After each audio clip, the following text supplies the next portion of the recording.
चुड़ैल की डरावनी कहानी। समीर और उसका छोटा भाई वीरू अपने मामा के घर से छुट्टियां बिता के घर लौट रहे थे।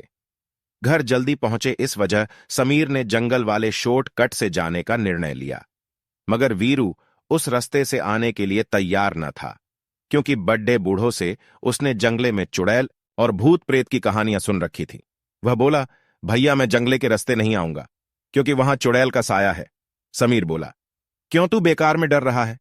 तेरा बड्डा भाई है ना तेरे साथ, और ये भूत प्रेत चुड़ैल कुछ नहीं होता, सिर्फ मन घड़न कहनियां होती हैं, और फिर हमें घर जल्दी भी तो पहुंचेंगे।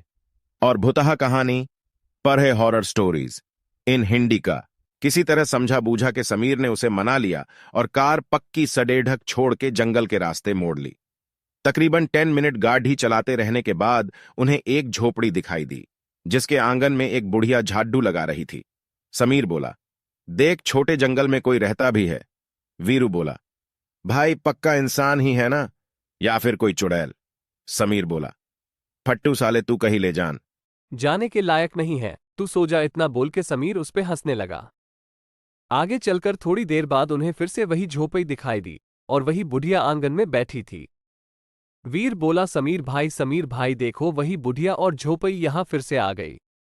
लगता है आज हम मरने वाले हैं। समीर बोलो, फिर से हो गया तेरा चालू? कोई और झोपड़ी भी तो हो सकती है।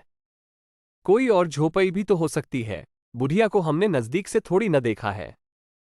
ये बोलकर उसने वीर का मुंह बंद करा, पर थोड़ी देर बाद जब वही झोपड़ी फिर से दिखी और इस बार समीर की भी फटके हाथ में आ चुकी थी। डर से उसका चेहरा पिला पड़ने लगा और वीर के चेहरे पर तो हवाएं उड़ चुकी थी। समीर वीर से बोला, मुझे तेरी घड़ी दे। वीर रोते रोते बोला, क्यों? मरने से पहले मरे घड़ी लेना चाहते हो क्या? बोला था ना जंगले के रास्ते मत चलो। बोला था ना जंगले के रास्ते मत चलो।